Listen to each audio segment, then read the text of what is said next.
Ушул 4 нерсени аялдар билсе, анда жашоодо бактылуу жашайт эле деп ойлойм да. Бактылуулук бар, бирок биз аны сезбей атпайбызбы? Мисалы, аялда 98 бактылуулук бар, 2 бактысыздыгы бар. Биз эмне кылабыз? Жана 2 бактысыздыкты көрөбүз. Балдарыбыздын ары бери чуркап жүргөнүн көрбөйбүз. Кол бутубуз өзү шилтенип басып атканын көрбөйбүз. Эртең менен таңды шүгүрчүлүк менен тосуп атканыбызды көрбөйбүз. Бүйөөбүздүн бизди багып камсыз кылып атканын көрбөйбүз. Балдарыбыз бизди сыйлап атканын көрбөйбүз дагы. Жанагы балдарыбыздын тамакты төгүп жегенин көрөбүз.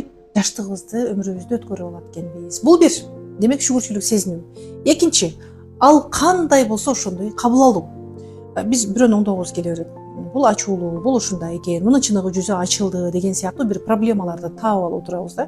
Ага ошондой болууга уруксат бер. Бул экинчи нерсе болдубу? Ошол кезде өзүңө жоопкерчилик аласың. Тынч, жеңил, адамдарды кабыл алып өмүр сүрүүгө. Бул үчүнчү нерсе болду. Төртүнчү, адамдар жакшы сөз менен башкаларга таасир бере аларын билгенде, жакшы сөз менен баарын оңдоп аларын билгенде, жаман сөз айтышпайт эле дейт. Биз эмне кылабыз? Көбүнчө претензия менен кайрылабыз. Сен мону ушундай кылбаганда ушундай болбойт эле. Сен ушундай кылып койдуң, ошон үчүн ушундай болду. Претензия болгон жерде сөзсүз провокация болот. Провокация деген анда бар сен өзүң жаса дейт. Жасаса жасайм эле дейбиз дагы, жеңдип түрүнүп өзүбүз кетип калабыз. Же болбосо анда бар башканын аялын алып ал. Бар анда кете бер, тийип ал. Ушундай болду аял. Ошентип ажырашып калышкан.